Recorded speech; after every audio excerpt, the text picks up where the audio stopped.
Hey there, movie buffs and animation addicts. Welcome back to Film Feast channel. Today, we're diving headfirst into the jaw-dropping, heart-melting world of Pixar's Coco. If you haven't smashed that subscribe button yet, what are you waiting for? Let's go on this wild ride together. Coco hit theaters in 2017. This film became the highest-grossing film ever in Mexico and got 2 Oscars. Let's talk numbers for a sec. Coco raked in a whopping $807 million worldwide. That's impressive. And those 2 Oscars? Best Animated Feature and Best Original Song for Remember Me. But those are just part of the story. What really makes Coco special is how it resonated with audiences around the globe. So, what's the deal with Coco? Picture this. It's the Day of the Dead in Mexico, and our main character, Miguel, is a 12-year-old kid with stars in his eyes and music in his soul. But here's the kicker. His family's got a strict no-music policy. Talk about a buzzkill, right? Now, you might be wondering, why the heck would a family ban music? Turns out, Miguel's great-great-grandfather was a musician who allegedly abandoned his family to pursue his dreams. Ever since then, the Rivera family has shunned music from their household. But our boy Miguel? He's got music flowing through his veins, and he's not about to let a generations-old family grudge stop him from strumming those guitar strings. One crazy turn of events later, Miguel finds himself in the land of the dead. Now he's got until sunrise to get a blessing from his ancestors and hightail it back to the land of the living. Sounds simple, eh? It's not. The land of the dead isn't just some gloomy afterlife. Oh no, it's a vibrant, bustling metropolis full of skeletal citizens going about their, well, not lives. It's like Pixar took Day of the Dead imagery, cranked it up to 11, and sprinkled it with pure magic. Now, why is Coco such a big deal? First off, can we talk about those visuals? The animators at Pixar must have been chugging Red Bulls and popping vitamins because every single frame is a masterpiece. The land of the dead? It's not just colorful, it's a full-on color explosion that'd make a rainbow jealous. I'm talking about intricate details that'll make your head spin. Every scene is packed with so much eye candy, you'll need multiple viewings just to catch it all. And don't even get me started on the character designs. The way they've made skeletons expressive and unique is nothing short of wizardry. But Coco isn't just a pretty face. At its heart, it's all about family and memory. The idea that our dearly departed stick around if we remember them. That hit me right in the feels, folks. It's like, whoa, my great-grandma might be hanging out in some Day of the Dead paradise thinking about me. This concept of memory keeping our loved ones alive is the emotional core of the movie. It's not just a cool idea. It's the driving force behind every character's actions. Miguel's journey isn't just about becoming a musician. It's about understanding his family's history and his place in it. It's about the power of remembrance and the impact we have on others, even after we're gone. And let's chat about how Coco talks about death. Most movies treat death awkwardly. But Coco? It grabs death by the bony hand and dances with it. The land of the dead isn't some creepy graveyard.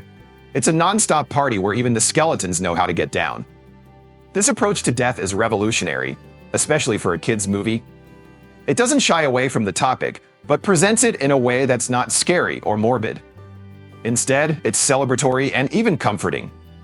It teaches us that death isn't the end of our story, but a new chapter where we live on through the memories of those we've touched in life. Now, if you're sitting there thinking, but I'm not Mexican, will I even get it? Let me stop you right there, amigo. Sure, Coco is drenched in Mexican culture, but its themes are as universal as a dad joke at a family barbecue.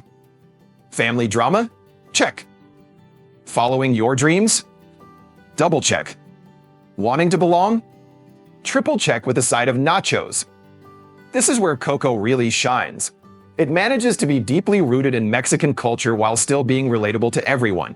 It's like a masterclass in how to tell a culturally specific story with universal appeal. Whether you're from Mexico City or Manhattan, Tokyo or Timbuktu, you'll find something in this movie that speaks to you. Speaking of Mexican culture, let's give a standing ovation to the Pixar team. They didn't just Google Mexico and call it a day. No siree. They went all in, consulting experts, casting Latino voice actors, and really digging into the heart of Dia de los Muertos. The result? A movie that feels authentic AF, not some watered-down tourist version of Mexico. The attention to detail is mind-boggling. From the papel picado in the opening sequence to the way characters casually drop Spanish phrases into their dialogue, everything feels genuine. They've captured the essence of Dia de los Muertos, not just as a holiday, but as a celebration of life, family, and memory. And the music? Oh my gosh. If your toes aren't tapping by the end credits, you might want to check your pulse. Remember Me isn't just an earworm. It's the soul of the movie. It starts as this big showstopper tune, then transforms into something so tender it'll make you want to call your abuela. But it's not just Remember Me. The entire soundtrack is a banger. From the energetic Un Poco Loco to the emotional punch of Proud Corazon, each song advances the plot and deepens our understanding of the characters.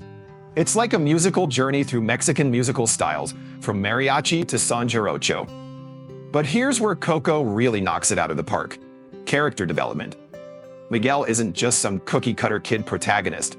We're talking a full-on three-dimensional character with flaws, dreams, and epic guitar skills. And don't even get me started on Hector or Mama Imelda. These skeletons have more depth than most flesh-and-blood movie characters. Let's break it down. Miguel starts off as a kid who thinks he knows what he wants, but his journey teaches him about the importance of family and the true meaning of following your dreams. Hector, who initially seems like a goofy sidekick, turns out to have one of the most heart-wrenching backstories in Pixar history. And Mama Imelda. She's not just a stern matriarch. She's a woman who had to make tough choices to protect her family. Each character feels real, with their own motivations, flaws, and growth arcs. Now, let's talk legacy. Coco doesn't just ask, "What will people remember about you?" It goes deeper, making us wonder, what impact are we having on the people around us? Heavy stuff for a kid's movie, right? But that's the magic of Pixar. They sneak these big ideas into your brain, sandwiched between gorgeous animation and killer jokes. This theme of legacy is woven throughout the entire movie.